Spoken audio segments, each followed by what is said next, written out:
So we have studied this five kingdom classification. Five kingdom classification was proposed by Whittaker. Okay, so in that the five kingdom classification, the first kingdom is the kingdom Monera. So kingdom Monera, what is the characteristic of the kingdom Monera? These organisms, they are unicellular and prokaryotic. So unicellular means single cell and prokaryotic means they do not have a well-defined nucleus. And their body organization is at a cellular level. Cellular level means they have only a single cell. That's what I said, they are unicellular. So they have a single cell in them. And their mode of nutrition is heterotrophic. Now, what do you mean by heterotrophic mode of nutrition? The organism which depend upon other organism to derive their food is called as heterotrophic mode of nutrition, and such organisms are called as heterotrophs. And these kingdom or the organisms of this kingdom Monera, they do not have a well-defined nuclear membrane. Their nuclear membrane is absent. Actually, they do not have a well-defined nucleus, so obviously they won't have a nuclear membrane. The example for kingdom Monera is bacteria, blue-green algae, and cyanobacteria. The other one after kingdom Monera, we have kingdom Protista. Now, what is the characteristic of kingdom Protista? They are unicellular organisms. Moreover, they are eukaryotic. So unicellular means they are a single cell, and eukaryotic means they have a well-defined nucleus and they have a well-defined nuclear membrane as well. Their mode of nutrition is autotrophic as well as heterotrophic. So those organisms which are heterotrophic of kingdom Protista, the example for them will be Calamidomonas. And the autotrophic Protista are your amoeba, paramecium, and euglena.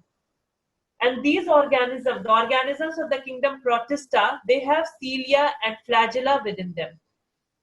So what is cilia and flagella?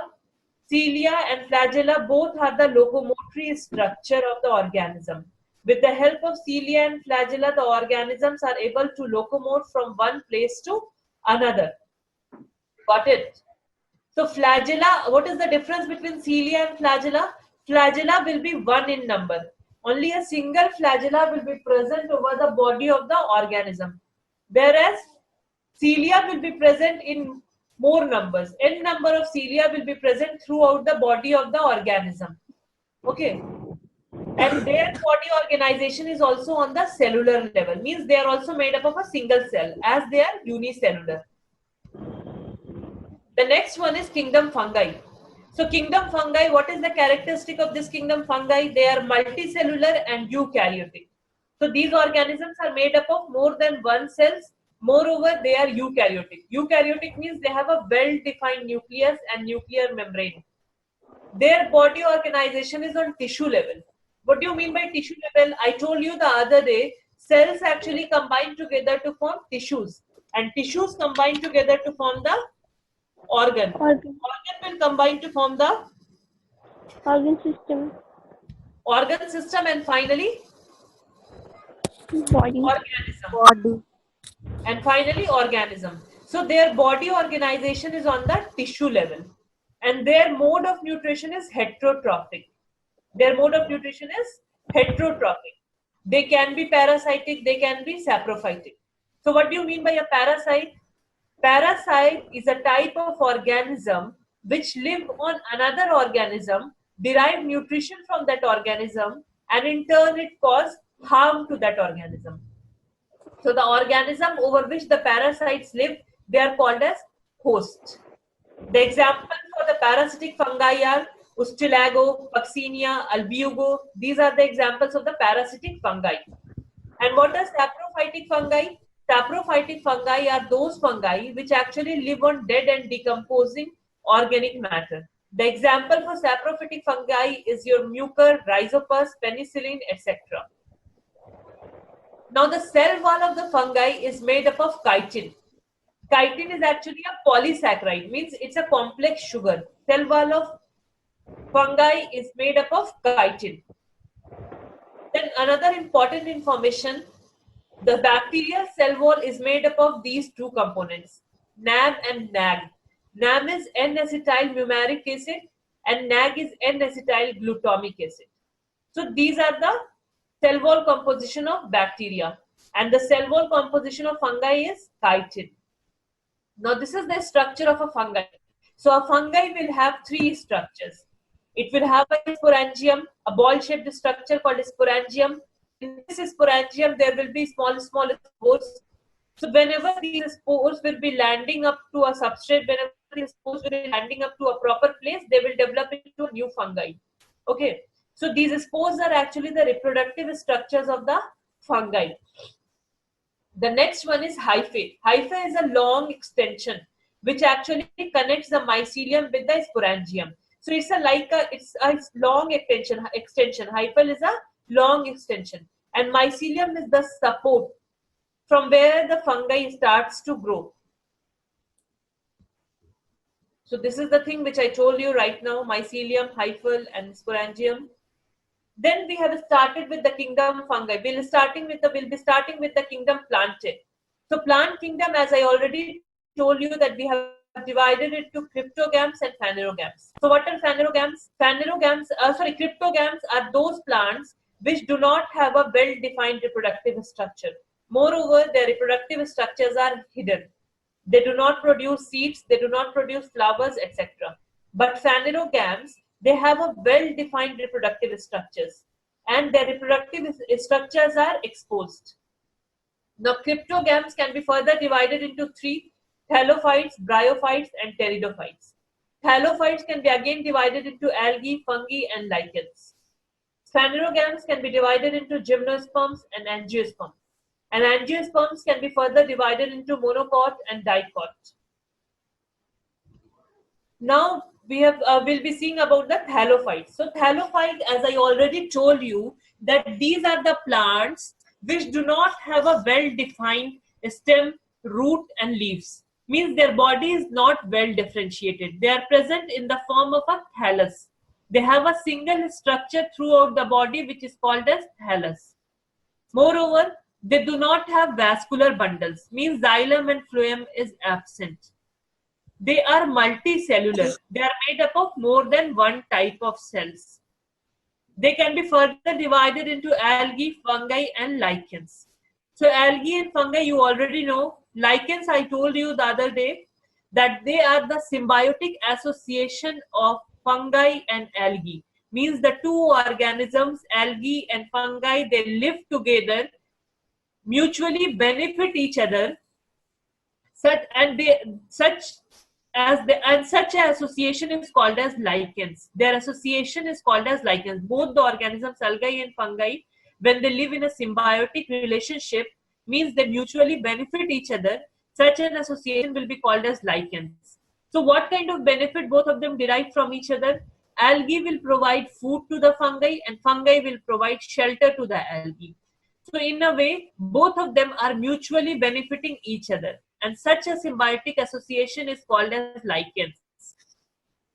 Moreover, these thallophytes, they are fruitless, flowerless, and seedless plants.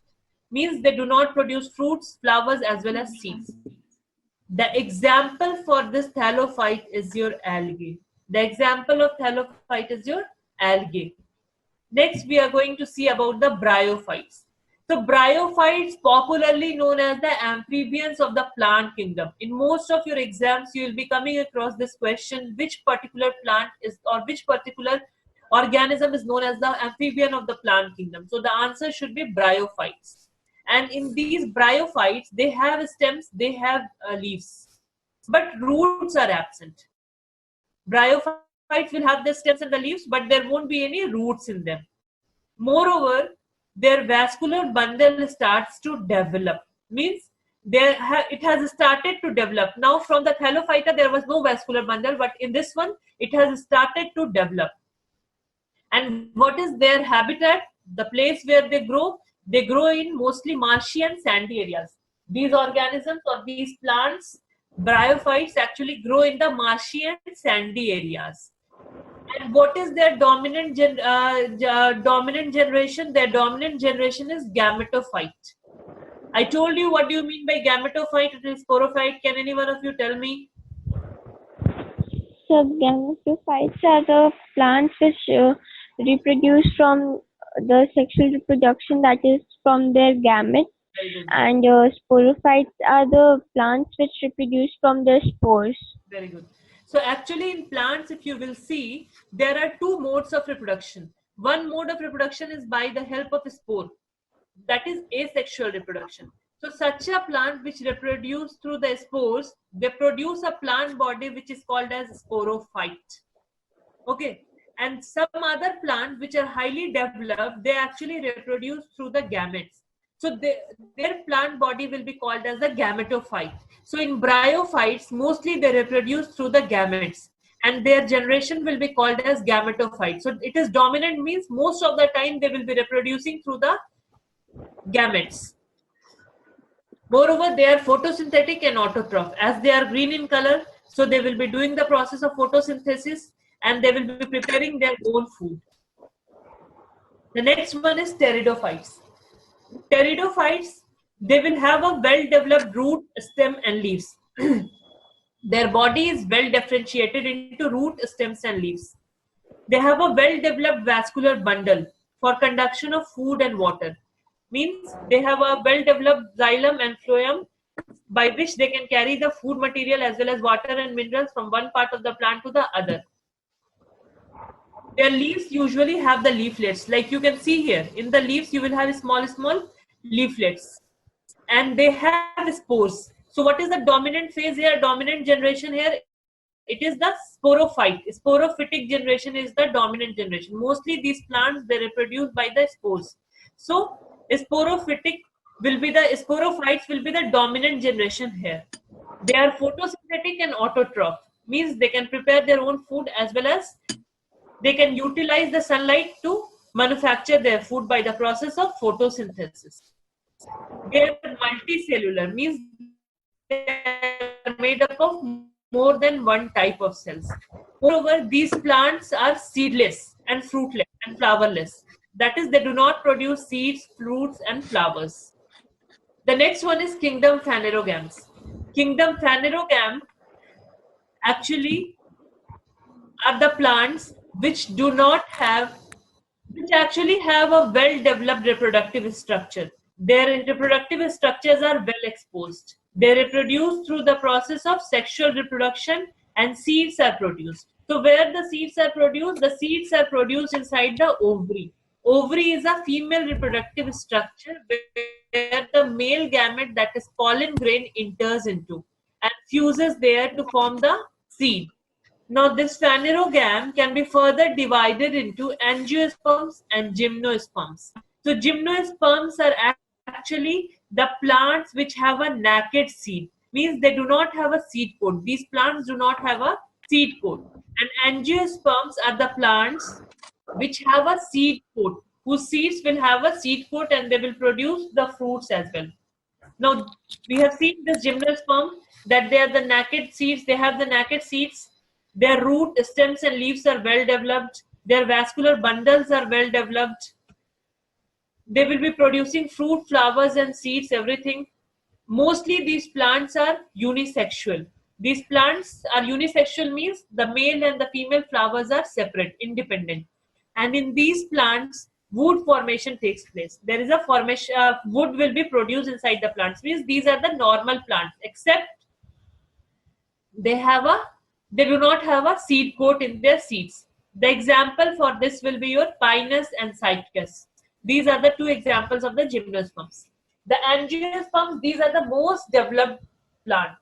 So from the evolution point of view, you will see these plants are the highly developed plants and most recently formed. From the very beginning, thallophytes, then thallophytes from bryophytes came out, then from bryophytes, pteridophytes came out, then gymnosperms, angiosperms. Like that, the evolutionary history of the plant is there. So angiosperms are the most recently developed plant and the most advanced plant. And they have a well differentiated body. That is, they have roots, they have stems, they have leaves. Moreover, their vascular bundle is also well developed. There will be a seed coat around the seed. And these angiosperms can be further divided into two types, monocots and the dicots. Monocots are the plants whose seeds cannot be divided into two equal halves. Example for the monocot will be your rice and wheat. And dicot are the plants whose seeds can be divided into two equal halves. And the example for the dicot will be your mango, pea, gram, and mustard. So this finishes our plant kingdom.